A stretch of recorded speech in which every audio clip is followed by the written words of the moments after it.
Clinton Sylvie. I've got the boys. The normal crew is back together. We got one guy all the way out in Lincoln, Nebraska. He's hawking side-by-sides and utility quads and I don't even know what. But Ryan is back with us. How's your business trip going, Ryan?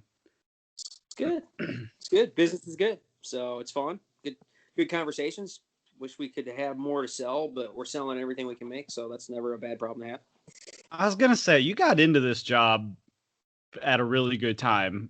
I know coronavirus has been bad for most people, but seems like your industry getting into the power sports world. 2020 was a good year for sales, at least I would assume. Yeah, I mean, a lot of people on this listening to this pod probably can relate from the bike industry, but it's kind of the same world. You know, people couldn't maybe take family vacations or something like that, so they found other ways to expend their money and maybe get out and enjoy the outdoors. And so, you know, just like the bike industry, I sell things that are fun to use outside, side by sides and ATVs and Sea-Doo watercraft, and we sell Ski-Doo snowmobiles and all that kind of stuff. So it's been good, and you know, it's just like the bike business, which is, you know, happens to be a hobby of mine, and just not a lot of things to sell, but everything's selling so that you can get your hands on. So just you know, trying to help dealers that way. So it's fun. It's been good. Yeah, it's definitely been an interesting year, but you know, for us, it's in our hobby type industries, you know, whether it's us or RVs or boats or you know, like I said, motorcycles, bicycles, hiking stuff, camping stuff. It's all been pretty good. Yeah. And coming to us from his house, not on a business trip like me, it's just Kyle. How's it going, Kyle? Doing good, guys. How are you doing? Good. So y'all are in for a treat tonight. Kyle is hyped about this podcast. He's prepared. He's got stuff to talk about. And we're going to talk about the thing that the entire internet in the mountain bike world is talking about, and that is the Big Mountain Enduro in Ironton, Missouri. Missouri. Missouri. Anyway, where are you from? Where are you at? I am in Potosi, Missouri, 30 minutes north of Ironton. I'm over the moon with how it went, except for one small caveat that we'll get into. But this past weekend, we had some of the world's best riders. We had the Yeti team, which means Mr. Richie Rude, who dominated, Sean Neer and Warren Niss, and some other Yeti riders, Blair Reed. I can't remember everybody else. But then we also had Mitch Ropalato, Quinn Reese, Jimmy Smith. Jimmy Smith. I'm getting there. Matt Zedlak, Nicholas Nestoroff, Evan Giancopoulos. I don't know. It sounds Greek. Cody Kelly. Cody Kelly. Yeah. I mean, the list goes on, right? Like, there's not many enduro races I've ever been to where it was you had trouble remembering all the big names. And let me tell you, boys, they are no joke when it comes to going down a mountain. They are no joke. So yeah, we're gonna get into a lot of that. Unfortunately, well, before we do, I just want to say, because I always forget this every podcast, if you ever have questions for us, if you want to make comments, you want to tell us we're idiots, you want to give us a suggestion of things to talk about, please send us an email at okayestmtb@gmail.com. okayestmtb@gmail.com. All right, that being said, this BME, I've put a lot of time into meetings after meeting, lots of late nights. Hold on, let me cut you off for a second, real quick. Go ahead, Kyle. Clinton's not going to talk about this enough because he's a humble person and he can't get himself to do it. Right. This race that happened in Ironton, Missouri, is the result of Clinton Sylvie. Like, there were so many hands involved in making it happen eventually. Everything from divine intervention to lots and lots of hard work from a lot of people. all of that started with Clint Sylvie. Yes. Clint started talking to the mayor and talking to the community, had all the right connections to volunteer organizations, to pro enduro circuits and professional trail builders, to put all of the pieces in the right room at the right time, to have the right conversations, to get this bike park built, which led to this race happening. So Clinton wouldn't tell it. Clinton won't say it that way, but that's the truth. Like I said, there were hundreds of people involved that put in tons and tons of countless hours, effort, time, and money into this. The spark all started with Clinton. So I wanted to get that out of the way before Clinton starts telling the rest of his story, because it's important to know that. Well, I appreciate the kind words. I like to think of it as there's an arc here. And sorry, I know this isn't a theology podcast, but I look at it as a way an example of how God redeems bad things. Because quite honestly, there's a direct line from me breaking my femur in 2015 to this race happening. Because if I had not broken my femur, almost without a doubt, this race would not be happening, because I would have probably not gotten into mountain biking. I got into mountain biking because I broke my femur and couldn't ride a motorcycle, and just got a bike to start working my leg out, basically. And then it all really comes from there. So anyway, that's, by the way, I broke my femur. don't turn it off. I won't. If you want to hear me preach, come to my church on some Sundays when I'm preaching, and you can hear me preach then. By the way, Clinton, I never put this together, but I started mountain biking after I broke my femur in 2013. I did not know that. Yeah, I don't know why I never put that together, and you've told me that before, but yeah. It's the gateway bone break. Mm-hmm. You know what's funny though is my mom came and watched a lot of this race, and where we were watching was so sketchy that we got done, and she was like, "Clint, I think I'd rather you get back into motocross racing than to keep doing this." Well, anyway, yeah, I was ready to rock and roll and race. I've been so excited about this, and about 2 weeks before the race, I got the Rona, and it was no joke for me, boys. Now, even though I was out of quarantine and everything by the weekend, physically, I don't know if I could have done it safely. I don't think I could have, just from how tired I still get just walking upstairs sometimes. And also, there seems to be a lot of research about sort of some hidden dangers of doing like very strenuous athletic activity that soon after having it. I mean, I literally would have been, my 10 days. It would have been my 11th day from starting symptoms on race day. So like the health department's like, yeah, you're good to go. But I even called my doctor, and everybody thought it would be a really bad idea. Potentially with some long-term health effects if I push it too hard too early. And as people found out, even though that was only a 10-mile total race, it's no joke, neither physically nor technically. So I feel like I made the smart move and decided to just watch. And I think I had a pretty good attitude on race day, because I guess the positive is I've actually gotten to watch, even though it would only be for 5 seconds at a time, some of the best riders in the world and how they do it and what it looks like. And in those short span, man, I learned a lot. So let's get into it for real. Forget about me. Maybe Kyle, do you have a particular point you want to start with? Because I really don't even know where to dive in. It's just there's so much to go over. Man, you really glazed over the fact that you spent 18 months of your life getting this park built, like 9 months training for a race, burning vacation time at work, and straining a lot of other parts of your life to train for this race to not be able to do it. For the first time in your competitive career, Clinton, you had home field advantage on the most legit mountain bike course that the BME might even visit this entire season.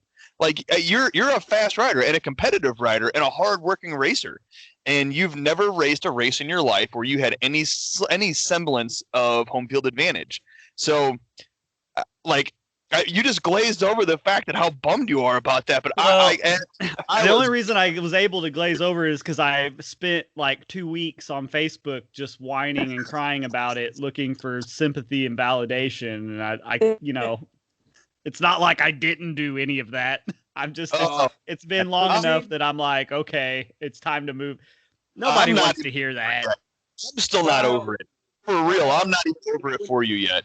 Kyle, Oh, there when were we got that tears text from shed him- by when my we got wife. that There were text from there were him, it tears was that welled like, up in the eyes of some of my mountain biking friends' wives that they told Hannah when I found out about Clint couldn't race. I started tearing up. I thought I was gonna cry.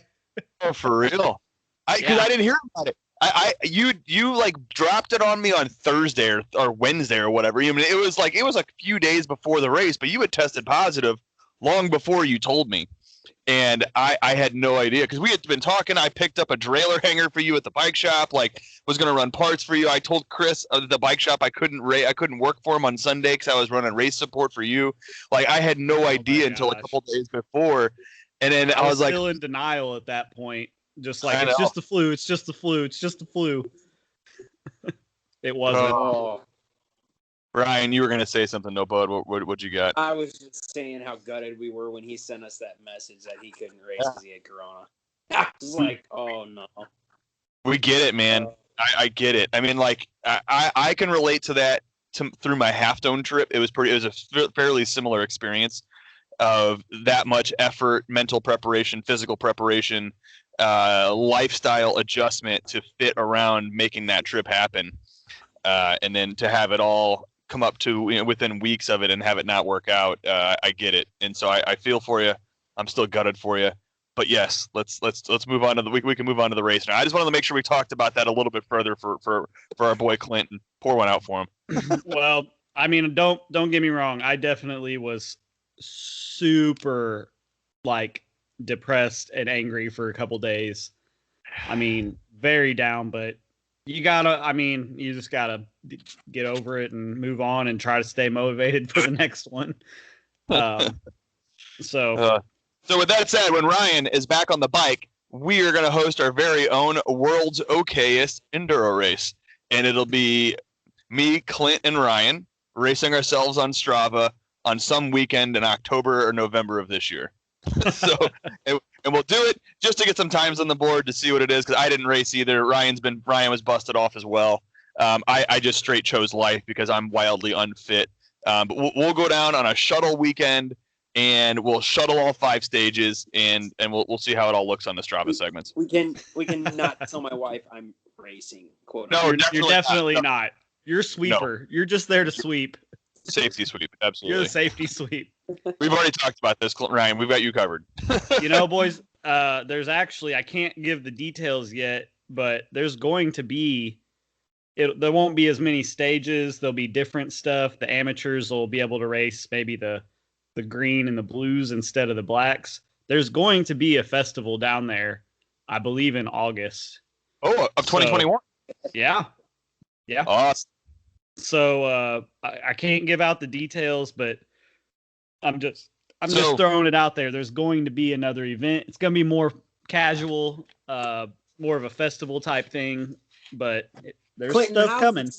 How's the community like feel after the weekend so far? I mean, like everything I've seen, I don't know if it was the mayor or somebody even posted like it was just amazingly inviting, and I get the feeling they just are in shock of how awesome it went and what it brought to their town. Oh man, the community down there loves it. I hope they got lots of business out of it, but it's not just this weekend. I think the publicity that the Valley's getting as a place to go for vacation or whatever, it's never been like this. And I wish not all the pros had the time, but I did see a lot of social media from other racers where they went to the river after pre-ride Friday when it was warm, and a few of them have explored Elephant Rocks, and there's so many great things in that region that you can make a multi-day trip out of and have plenty to do. You can go ride one day, you can go to Johnson Shut-ins and Elephant Rocks another day, you can go float the next day. down the river at Black and Lesterville. You can go to Millstream Gardens. You know, there's so much to do around the region, but there hasn't been that thing in town to really get people to come in and sort of be a central hub for it. So they're really excited about that stuff, but there's a lot of pride. Like it makes me extremely proud. You know, I didn't build the trails. Alex and the Jagged Axe crew built the trails, but still, for professional racers to say things like, and this is a quote from a guy, I won't say which one because there was a tie for 10th place, but one of the 10th place pro riders said, quote, "This is the gnarliest 600 feet in America." Oh, that's awesome. Some other pros basically said, you know, if you want to be a professional mountain bike racer in the United States, you either had to live in like North Carolina, maybe West Virginia, or the Pacific Northwest, or maybe around like Boulder. And you could ride those places and maybe get the skills you need to go race on the world stage. And they said you could do that here. Like someone could live in Ironton, ride this mountain, and then they would be totally prepared to go race in EWS without being shocked or surprised or overwhelmed at all. Wow. I mean, that's got to make you feel good. If you're a Missouri native, even if you live all the way up in like Kansas City, like I am all for like taking pride in like, hey, we've got something here and we're going to start producing some like good talent and good riders that are going to be, you know, very technically proficient in a way that we just haven't had in the past. Maybe that's where we still haven't really talked about the race. Maybe we should start with the courses and the feedback we were getting, because I'll be honest, since I have seen Cannonball from when it was literally just being started before it ever got to anything steep. And I've slowly worked my way down it as it was being built, and it never really hit me how gnarly it is. Of course, it was a lot muddier than it had ever been because somebody hit a rock that opened up a water flow that had not been there before. In the middle section, it was gnarly. Cannonball was a different trail on Sunday than me and you had ever ridden. I mean, I've probably got half a dozen laps down Cannonball at this point, but what those guys raced on Sunday was different. Yeah, the middle third there, from after the spine to the real steep, everybody's just calling it the waterfall roll or waterfall. From there to there has never been muddy like it was. Never. No. If I can say, not just the footage I've seen from the race, but in general, and I think you guys will, and people who know me, like, I don't care about life. I just send it. Not much scares me, right? Like, your Martin Davalos quote. This quote from Marty Party. Like, I'm watching those videos and camera footage, you know, GoPro footage typically doesn't do terrain justice or like hills or, you know, jumps or anything like that as to really the size they are. And I'm watching this footage because I haven't got to go there yet and ride. And I'm like, wow, I think I would be intimidated. And I'm not typically one that gets intimidated by stuff like that. And that says to me how gnarly and rugged and just raw that Ironton and Shepherd Mountain is. Well, and this is not a knock. I hope this doesn't embarrass him, but Kyle, you're a pretty experienced, good rider, and that section was dry the very first day you saw it, and you walked it and didn't ride it on day one. I did not. I went home thinking about that section, and then I did. And it was dry. It was dry that day. And it did change. A couple rocks got moved from when the first time I saw it. It was a little bit more raw the first time I saw it than what it is currently.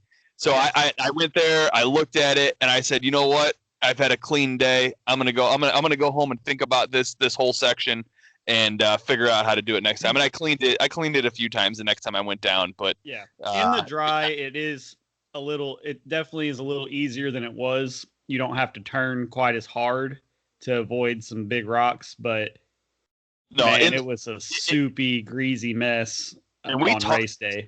We rode it. I mean, we remember sitting at the top of that thing and like kind of picking tire lines and like trying to figure out how to modulate the brakes right and how much brake and when to let off the brake and like, you know, and we were thinking like, if this is ever wet, if this is wet during the race, people are going to get hurt. And we talked about it a long time. And it was what was incredible to me. So I actually got to watch that section. I missed Rude. And I was just behind Kelly, but I got to see about a half a dozen or a dozen of the pros ride that section, and they rode it as if it was any other part of the mountain bike trail. Like, yeah, that I had to focus on and really walk myself through, which doesn't say a lot about me in the dry, but these guys were riding it. Like, for example, if you watch the footage, that whole section, I don't know if there are. I don't even know if a third of the expert racers made it clean through that section. Like, I don't know if even 1/3 of them didn't at least foot out, if not fall in that section. And I watched 6 pros clean it as if it was any other part of mountain bike trail. Like the way their tires stuck, the way the bike moved around that corner, the way they didn't use any brake at all to come around that corner somehow, and the level of confidence they had, it was so different. It was unbelievable what they were doing compared to what I was doing and what I'd seen that they like the expert riders do. Yeah, what I saw is like some good riders that I know of in some footage that are very, very skilled local riders looking very amateurish. That's what it made them look, you know, and they're good riders. Very good riders. I mean, I just, you know, Ryan, I describe it as like you and I would have a better chance of beating Cooper Webb in a supercross than we would have of beating Richie Rude in a mountain bike race, which is 0 either way. Don't get me wrong. It's 0 either way, but like, when you look at the times and, you know, I know how fast I've gone down it in the dry, not full race mode, but pretty fast. And it's probably 30, 40 seconds on a run that took me under 3 minutes to do, you know, like how you just think 31 Mississippi, 2 Mississippi, you get to 30 and then you're coming across and you've just gone like with your hair on fire, you know, as fast as you can imagine riding. It's just so crazy. No, and if you look at stage times compared to like fast people out of the St. Louis market, guys that are winning local enduro races, they're losing to guys like Richie Rude like 20 seconds per stage on 2 minutes overall. 20 seconds, more like 45 seconds per stage. Like, is that what the average was for that? Well, okay, Richie Rude finished with a total race time of 11 minutes 59 seconds. 12 minutes. We'll say 12 minutes. Yeah, it's right? 12. Yeah. I don't know if we need to basically, 2 of our top performing St. Louis area locals were both just a few seconds over 15 minutes. Right. And 3 minutes. You know, it's in local race winners. I mean, not even the St. Louis market. I mean, guys that travel the Midwest to race that were still in the 13:30 ranges, which is a 90 seconds difference. So 90 seconds over a minute and a half over and over 5 stages. So I mean, you're 25-30 seconds per 20 to 25 seconds per stage, and that's a traveling active 2-a-day enduro racer, like training 2 rides a day, 6 days a week, local enduro racer, and it's so different. It's incomprehensible what the level is. Yeah. I might be getting ahead of myself, but I did notice the other day when I looked at the results. Shout out to local boy Devin Hines. Yeah, Devin had a weird, like he had a couple crashes and some mechanical issues. He still got 5th in the expert class. So what I heard, I was like, Devin got robbed with stuff too. Because man, every stage I saw him on was freaking blistering fast.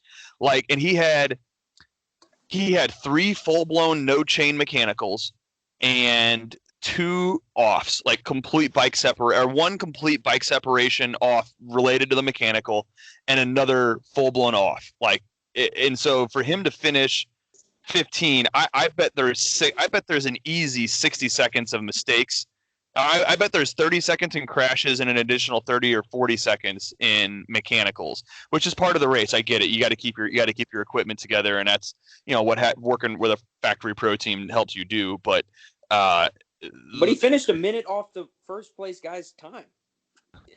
Yeah. Which is he was going good, man. He looked incredible. I saw him. He was blistering fast the stages I saw him on. I saw that. I was torn. The most impressive thing about Devin is that he still was wearing a half shell helmet.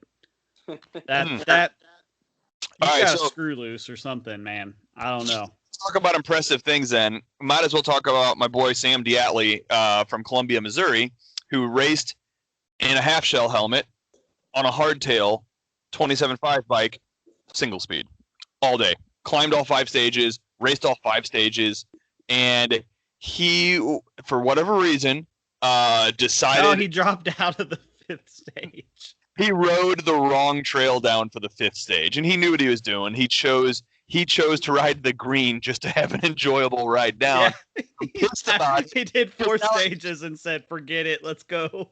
And I'm so mad about it because he still climbed to the top, and all he had to do was ride the 5th stage to be able to look at the data. Like a 27.5 single speed hardtail and a half shell, and he was fast all day. He wasn't as fast as he was not a top 5 expert finisher, but he shouldn't have been on that setup, and there's no reason why he should have been. Well, you can see his times. If you go to the results, you go to Big Mountain Enduro, find the Ironton race, view results. If you hit the little drop down menu by the times, you can click all stages or whatever. So you can see his first 4. He's got times there. He's got times there, but he doesn't put they don't put rank on it, which is what I wanted to see. That's true. Yeah. Because I don't have the patience to run through and look through every different segment everybody rode.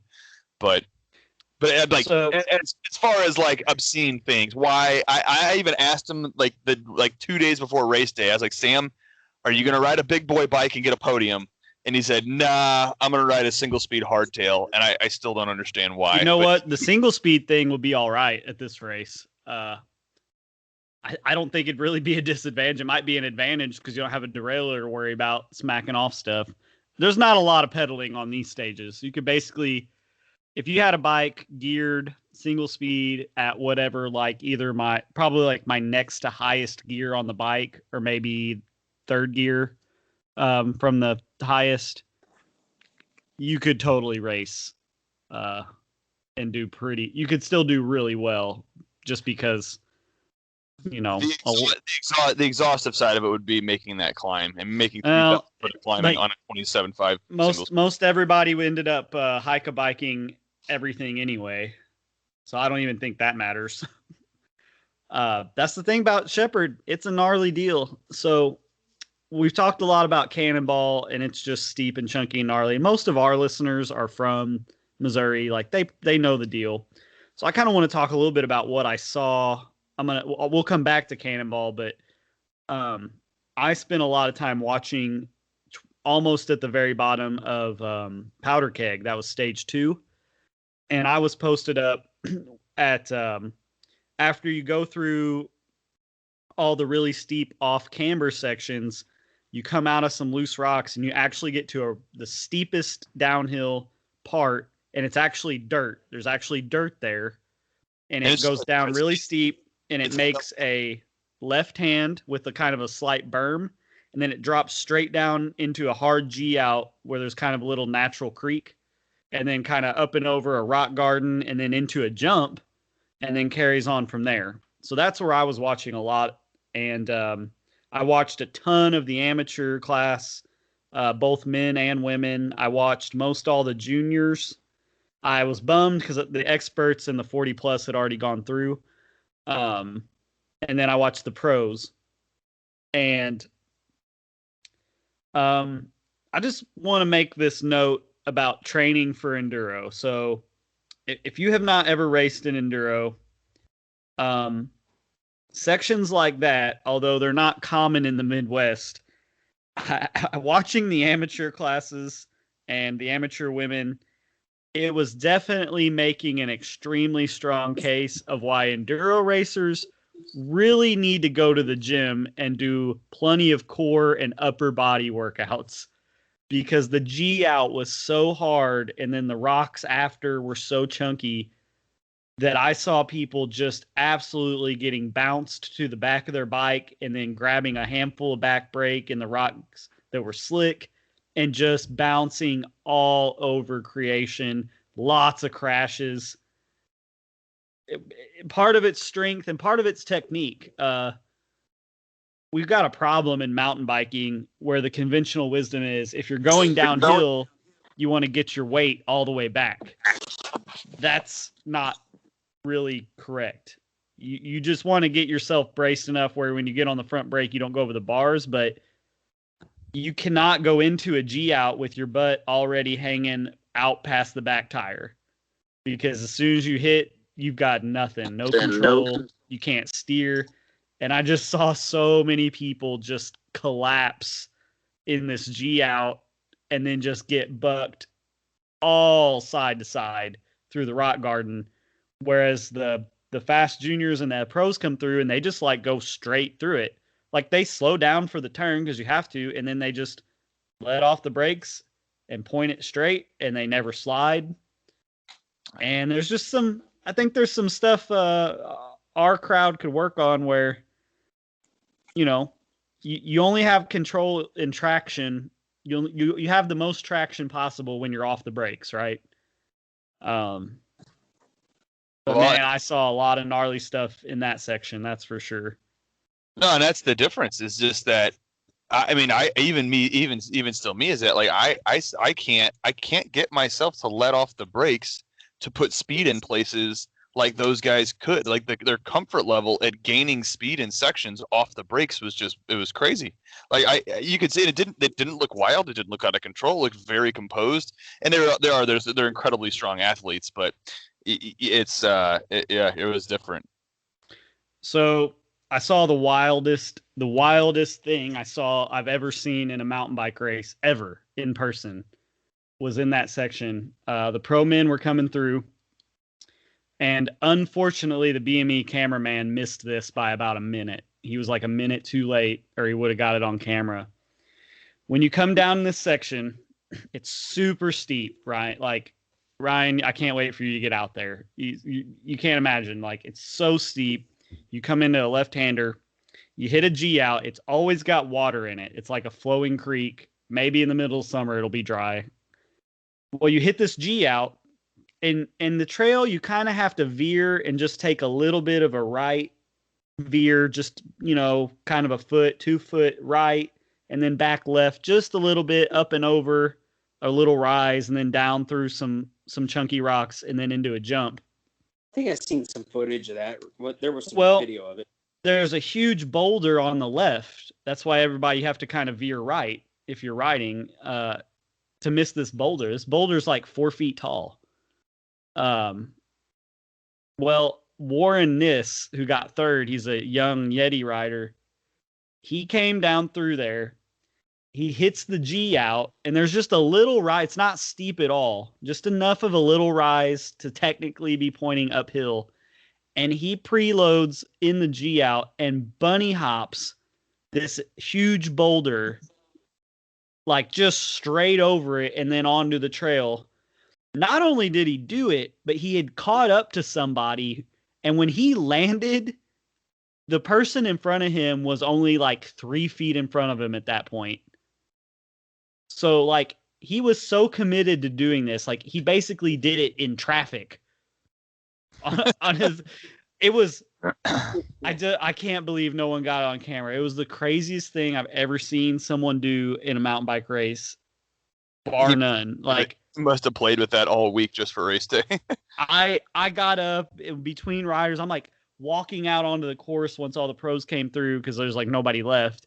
I'm looking at it and I'm just like, because I'm thinking, okay, maybe if you look at it from the rider's side, there's more of a lift there.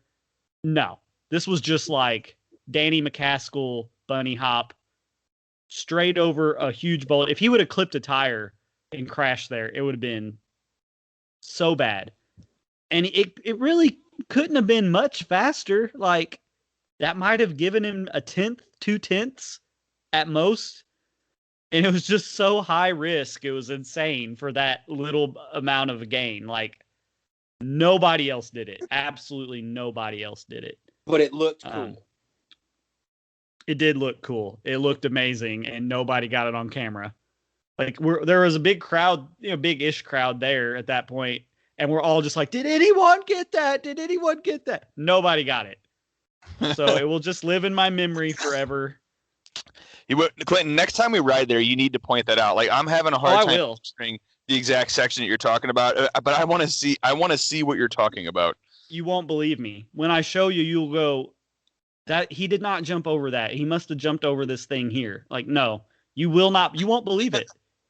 Okay. You won't, but you'll think I'm lying. But it was one of those things where Hannah, my wife, was there, and she said, I think everything's impressive. I think it's impressive when anybody can just ride through there without crashing. So she's like, I don't really know if I see something, like if it was a big deal or not. She's like, when he did that, I was freaking out. And then I looked up, and everybody that was standing there, people who've been around mountain biking forever, were all freaking out. Like, everybody was just could not believe what they just saw. So that's awesome. There was definitely a marked difference, though.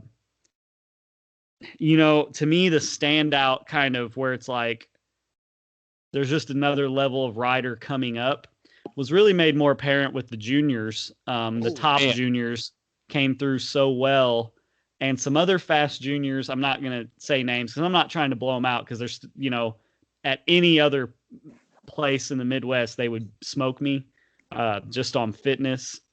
But I know some juniors from like the Arkansas region and stuff, like they did not look nearly as comfortable as they look at like Kohler or Leatherwood, somewhere like that. And one of them crashed and like got unclipped and basically jumped his body over the boulder that Warren Niss bunny hopped. And I almost caught him from the rock I was sitting on, thinking no one could possibly hit me here because they'd have to crash over this giant boulder to get to me. And it wasn't 5 minutes later. Here comes a junior, a very fast one from Arkansas, crashing over the exact boulder I pointed out. So he was all right. I gave him a pat on the back and told him that I'd just been bragging on him, and he needs to get it together.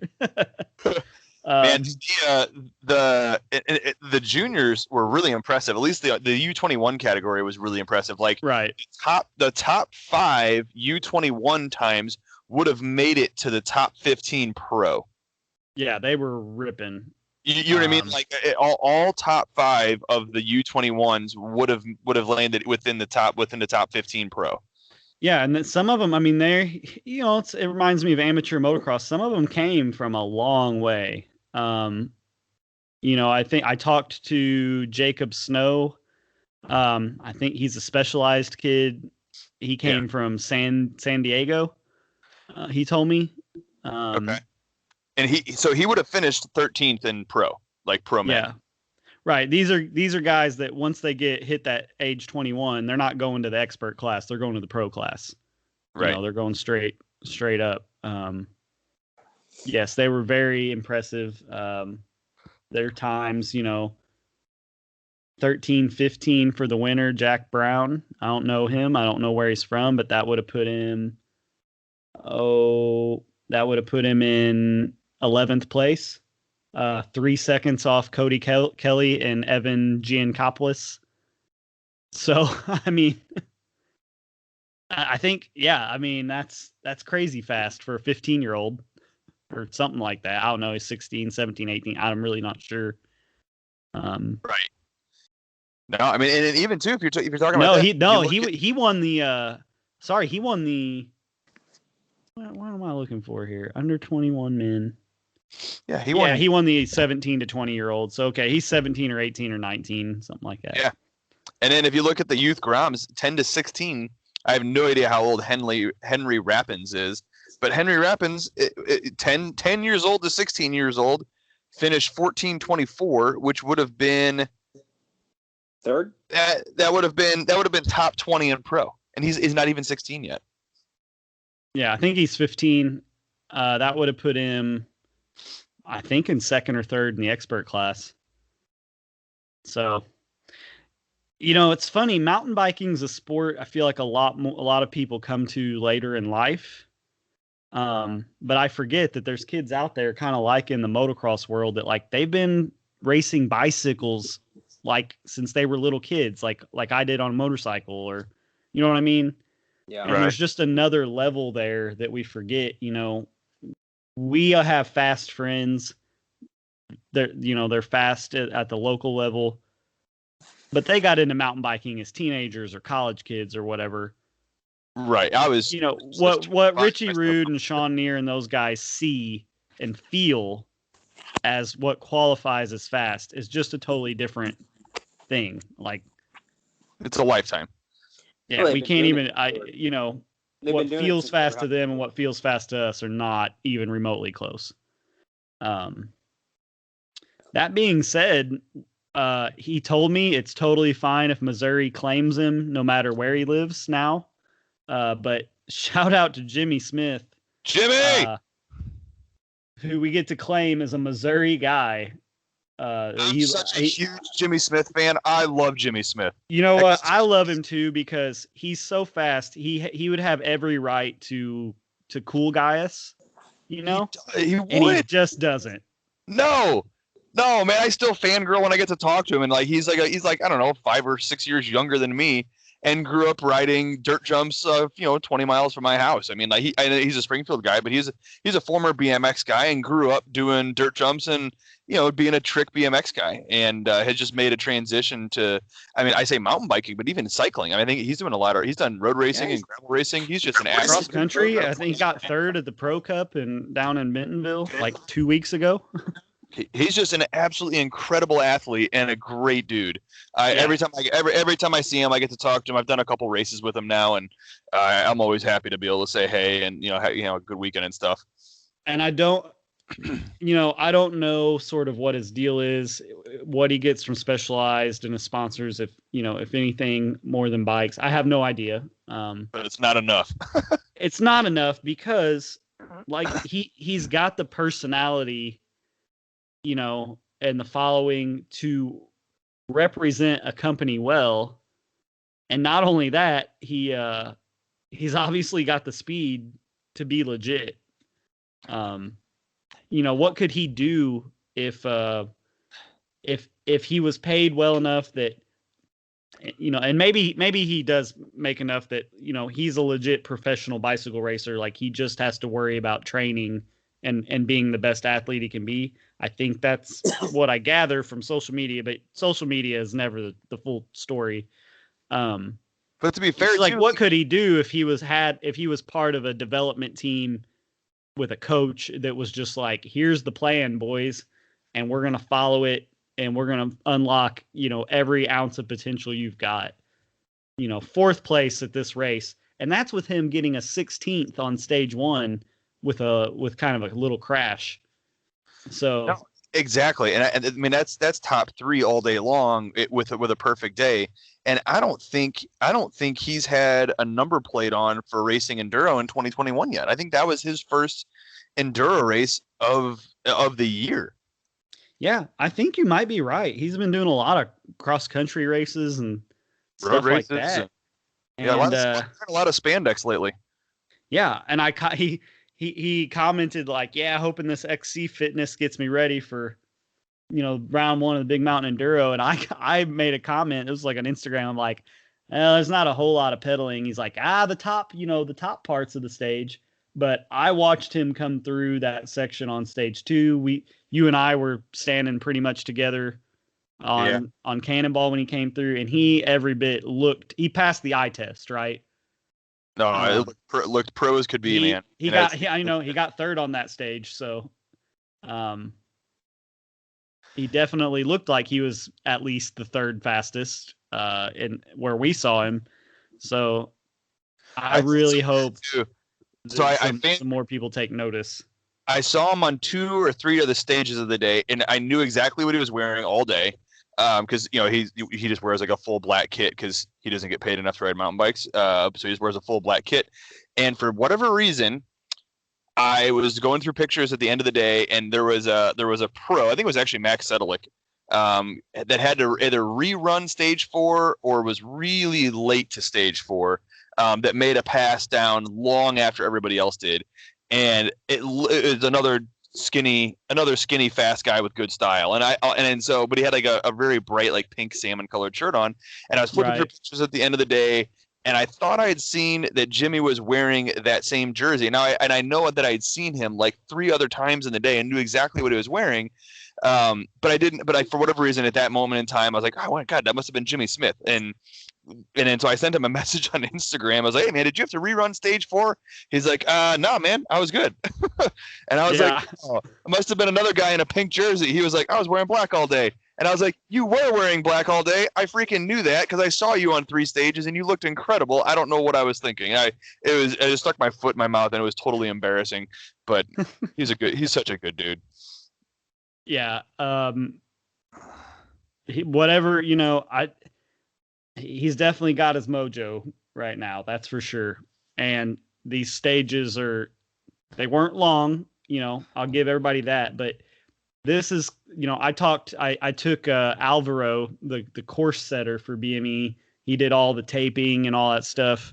I took him to the airport this morning, and, I know he was talking to a lot of the pro guys, and none of them were complaining about the length of the stages because they're like, yeah, they're not super long, but you literally there's absolutely nowhere to relax.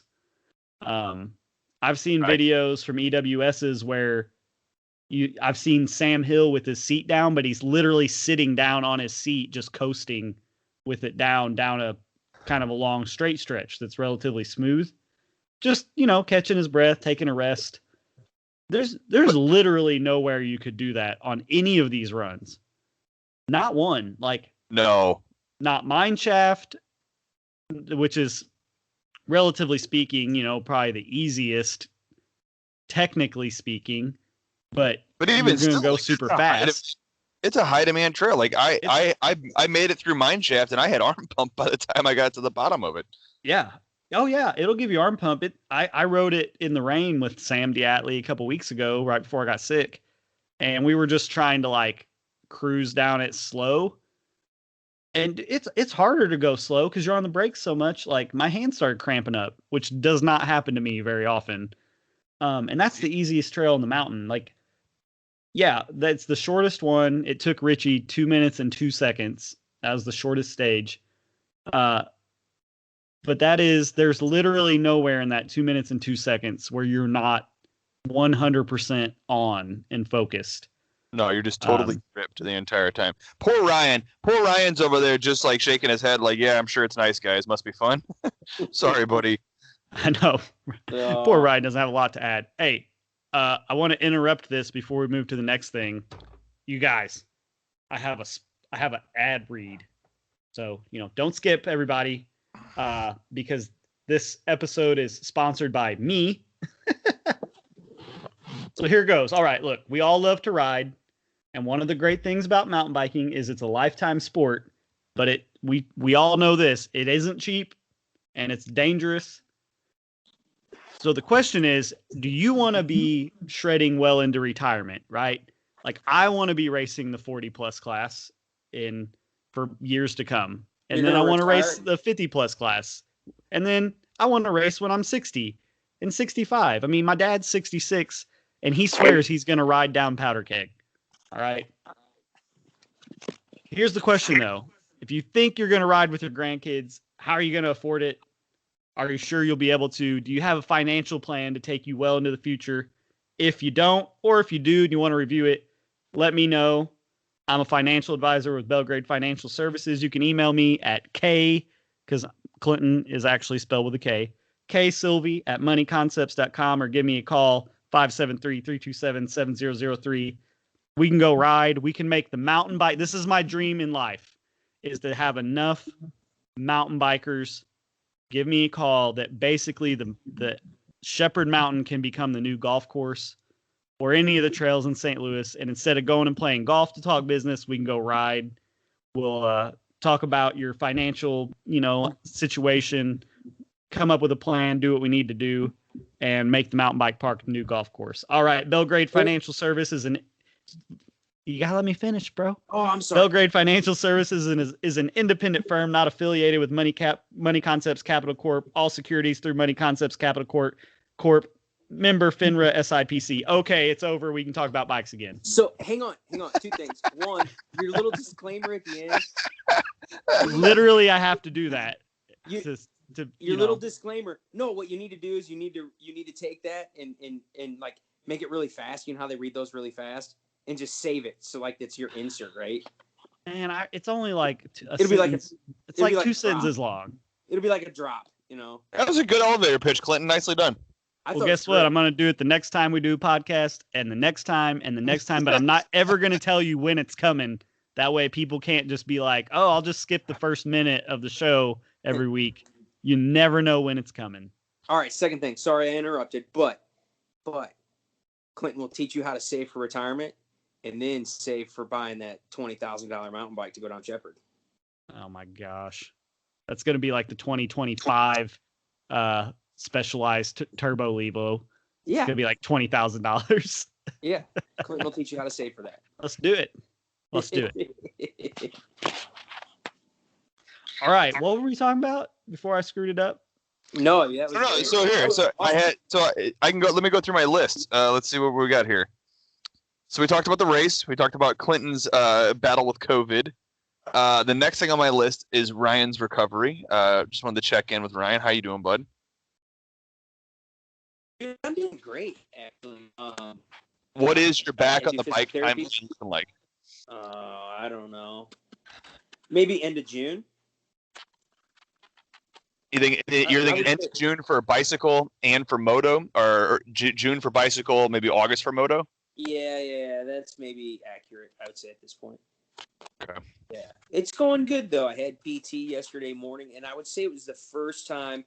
I think like the first 6 weeks of PT, I was kind of like frustrated. Like, didn't feel like it was making a ton of like it was getting better and getting stronger and more range of motion, but just didn't feel like I was getting where I thought I should be. And then yesterday it was like, all right, I'm feeling pretty good. Like I'm probably 96% of the way there to range of motion and definitely getting stronger. Like I can pick up my son. He's about 30 pounds. So I can like pick him up and whatnot. And it no pain. Like, so it's definitely getting better. Good deal. Yeah. I miss it. I can't wait to get out and just ride. I don't need to be getting hurt, but looking forward to just riding with the fellas again. So Kyle did something insane that I never thought I'd see. He's actually going to sell some bicycles. I know. I don't know how he's gonna, Ryan. How's he gonna get by without? Well, look, he's got a couple hardtail dirt jump bikes. He's got a full suspension slope style dirt jump bike. But how is he gonna get by without his other full suspension slope style dirt jump bike that has like 5 gears on the back? I don't know. I don't know. I'm wondering how life's gonna be for Kyle after this bike's gone. I actually sold one already, so I already sold the road bike. I sold the road bike to the first guy to look at it for near asking price. I mean, to be fair, the bike was brand new, like it had 50 miles on it. But the slopestyle bike, Kyle. No one ever should hesitate to buy a used bike from you. I could say that. I wish you would get a bike that I want, because I would never buy a brand new bike ever again. I would just be a revolving door of like buying Kyle's bikes every year. It's not a bad train to get on, man, because you're right. I mean, like, not only am I like wildly meticulous about every bike that I own, but none of them get ridden hard or often because I've got so many freaking bikes that like I don't have time to ride any one of them too much. So many bikes and so many hobbies. I know. Well, and so that's kind of the reason is that I decided that I would probably ride a moto more than I would ride my road bike and my extra slope style bike combined. Oh I yeah. think By far. You already have. You already have. No, you're right. I went and got in like, I don't know, we probably did like 6 miles, I guess, 6 or 7 miles the other day.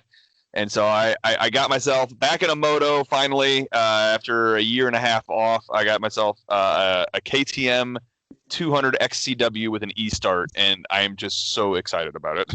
Yes. That's awesome. Yes. Hey, how long before we get Clinton in the woods, Kyle? I mean, could Get a buddy Clinton... bike. I don't have a problem riding in the woods on someone else's bike. I really don't. I just don't want to take my bike into the woods. Right. It bashes Well, to hey, death. I got a beautiful beta that will be needing somebody to ride it for a couple months till I'm healthy. All right. Well, bring it on out. I mean, I'll ride that thing. Don't bother me. You're gonna take it for a spin. That's totally fine. I would love to. Right. I'm going to get back and ride some more moto here. I've got a local kid that's been doing really well in the Missouri Hare Scramble series. Yeah. Like he races double A. He races the double A pro class. He got second in the last race he was in. He's riding good. Yeah. Yeah. Colby Gibson's his name. And Yeah. he's just like, we haven't ridden together in like a year. He comes out to the moto track. I, help him with a little bit of intensity or whatever. So I told him, I said, once this mountain bike race is over, it's like, you got to give me till May. Once we get into May, I'm getting back into motocross. We're going to ride together. So I'm going to try to do it all. And, we'll see. It's closer to home. So my wife will like that. I don't have to go so far away and, spend an hour just driving back and forth. So, that's ultimately what led to me buying another moto is that I had a friend in high school long time ago and we rode a little bit. I rode a little bit of moto back in high school. We rode with him and he kept riding, but he has a really neat situation where he lives, and Ryan has gotten to be pretty good friends with him over the past few years. And I don't know how I managed to get myself an invite to riding this guy's property. So our buddy's name is Ben, but Ben's got a really neat section of single track dirt bike trails, like 21 minutes driveway to driveway from my house. And so that's ultimately what led to me buying a moto is that, like, one, those guys all do weekly rides. So my buddy, or John Shallert and Ben and Ryan do these like weekly ride out there, and that I guess garnered an invite to somehow. And then it's just easy to get to, man. And so now, like, I've always wanted to always own a motorcycle. It just didn't make sense anymore with where I was riding and who I was riding with and how often I was able to ride. And so now that I, have access or have, at least an invite for now to those trails out there to ride weekly, it just made sense to get back into it. And I couldn't be happier with the bike I found too. I drove 8 hours round trip last Tuesday to go get it. Unless you're my boss listening to this, and then I definitely didn't do that on Tuesday. and hey, and we're gonna get Connor out there riding. Yep. Man, I got no rush to get that kid on a motor at all. We are mountain bike and BMX for now. Although old boy did have himself a mega solid biffer at the BMX race last week. All right. Well, there's one last thing I want to do, boys, before we go. It just came to mind. It kind of sounds like I don't know. It doesn't seem super nice, but my heart's in the right place. I want to scroll down the results and just give a shout out and a pour one out to all the local people that we know that either DNF'd or DNS'd this race. Yeah. Oh man. So pour one out. All right. Now I don't. Well, here's something crazy though, boys. I know on pre-ride, I think a guy did fracture his pelvis. Ryan, you know all about that kind of stuff. But there weren't any big injuries, like major, we got to ambulance somebody out of here. And I saw Ari Soto. She's a under 21 women's rider. She won on Saturday. I've got to talk about this. This was the scariest thing. Coming into the jump section at the bottom of Cannonball, she overjumped the first step down to flat on the pavers and kind of got out of control and full speed, no kidding, took off the next tabletop hard to the right, completely off the trail by like 10 feet, and just thankfully she didn't nosedive and like just landed flat from 8 or 10 feet up easy, and landed so hard and then just went straight into a tree and was kind of collapsed over her bike for she didn't really move for a little bit, and then we all ran over there and she's like, I'm okay. It was so scary. Like, I would have just gone home. I'd have been done. She raced the next day and won. Oh wow. So, I didn't realize that she was the one that won. She won the under 21, the 17 to 20-year-old women's class. Wow. That girl is tough as nails. And she had like a wrist brace on and stuff to start with, so she'd been injured probably this year already.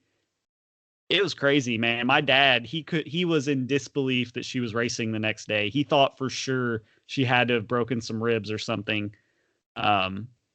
So shout out to her for having like the scariest crash and still racing. So I'm just going to scroll down the amateur men.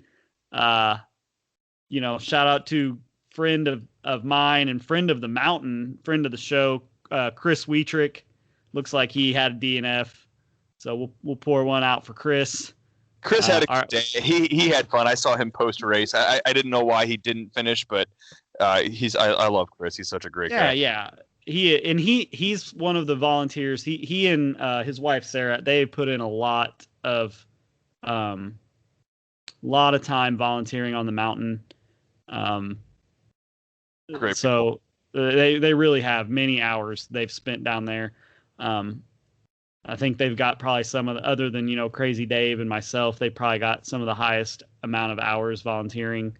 Zach Blickman, I know he's a local guy. Looks like we got a DNF there. Sorry, Zach. Get him next time. Dustin Poley was pushing around the dual crown bike. I don't know if it didn't work out. I think he broke a wheel or something like right off the bat. So shout out to Dustin. Hey, shout out to Annie Schwartz taking second in the amateur women. We had a pretty good representation of women from our local area. So Annie and Laura and Sarah Teague all did pretty well. Yep. Joe Hallbrook, he's a local guy. It was his first race ever. He got third in the beginner class. So nice job in your first enduro ever. This would be I would definitely not want this to be my first enduro ever if I could help it. Hayden Schott was in there doing his first enduro. Let's see who else we got. I think we got to mention Justin and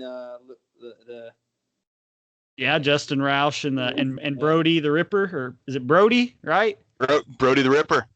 Yeah, he did pretty well. Shout out to he's not a local guy, but Colin Siggers. I've known him for several years. He's down in Arkansas. He broke part after part on his bike in the e-bike class.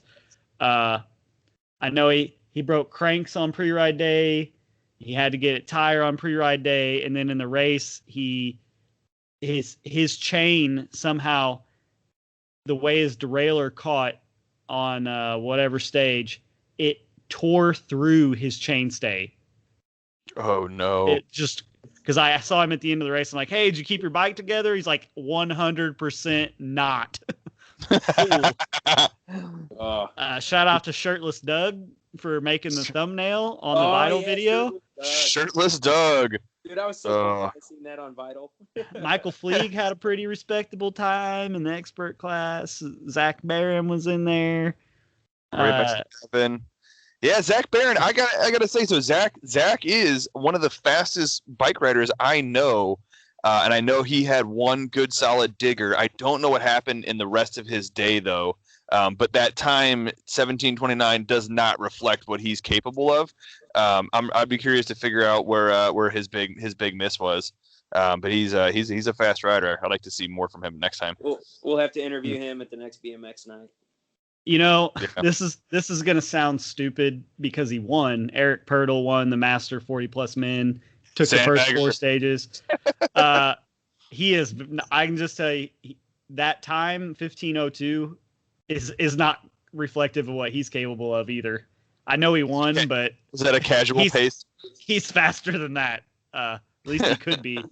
And I don't know. I don't want to say too much because then he might not, share info with me. But let's just say, I think his motivation to get back into true race form has been kindled.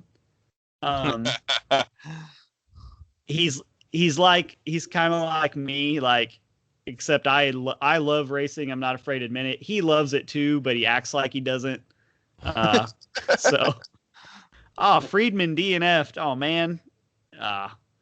Friedman, everybody knows Steve. We'll pour one out for the homie. Yeah. Cass Cruz, he had a digger on Cannonball. He's okay, but he decided to call it a day after that. So shout out to him. I think there was just so much carnage, man. So many broken bikes, so many crashes. But I'm still very pleased that, like, as far as serious injuries go, like I said, they didn't have to haul anybody out on race day, which is amazing to me. Which really the big credit there goes to the trail builders for building super challenging, super interesting, super fun trails that actually aren't super high speed. Right. They're actually fairly low speed, and you're forced to use your brakes and you're forced to focus. And there's just none of these sections where you get going 30 miles an hour down a smooth bench cut and clip a tree, right? So I'm just over the moon about how it went. We're trying to line up an interview or two with some people that were pretty fast. I'm not going to say who, just in case it doesn't work out, but hopefully we'll be able to announce that in a couple days. And I have a feeling if we get the person we're trying to get, that it will be our most popular podcast we've ever done. So yeah, we'll see what happens. Be awesome. All right, boys. Well, Ryan, wish you could have been there, buddy. I can't wait to get you down there. Yeah,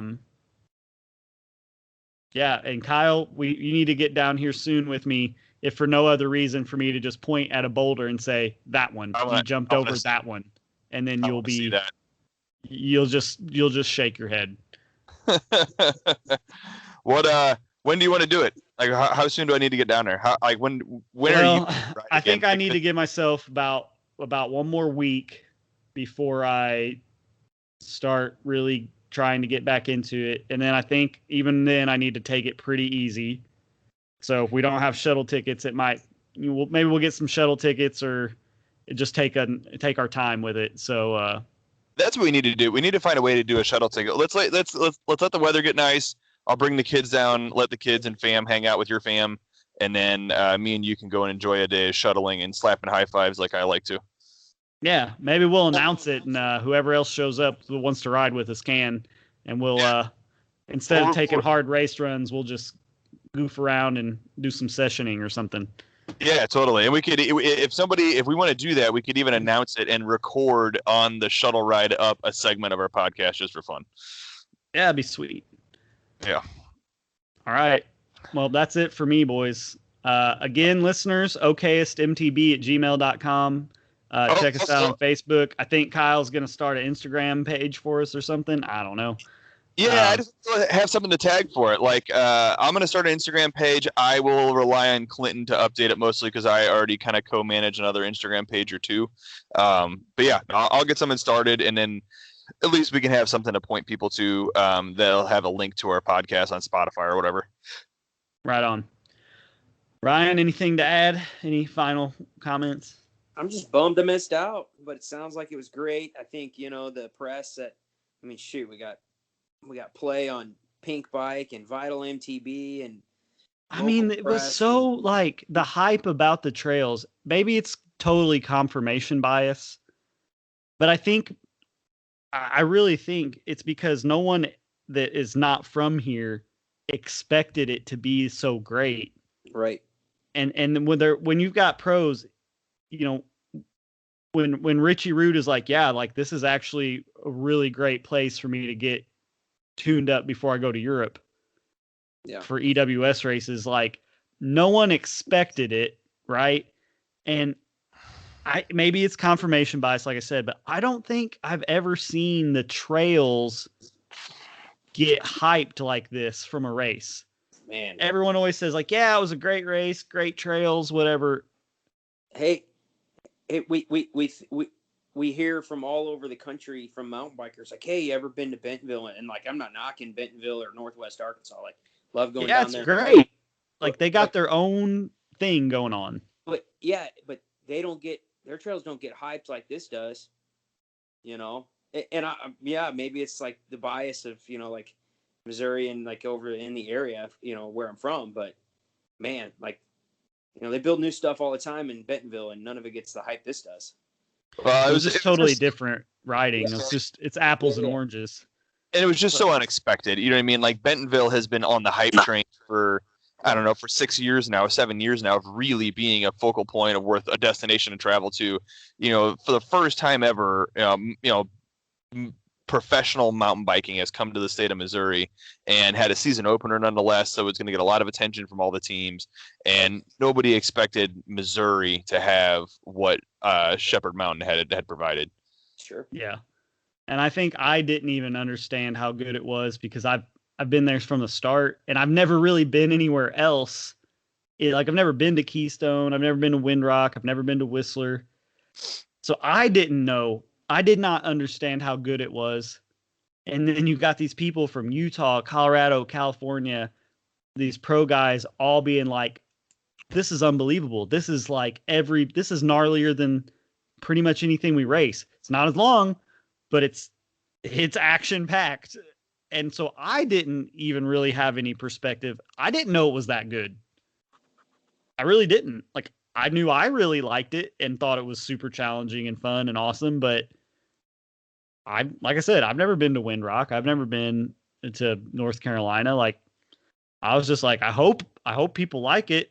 And I mean, I could not find a negative comment, even from the people who broke their bikes on it. Like, they were just stoked that, like, it's crazy.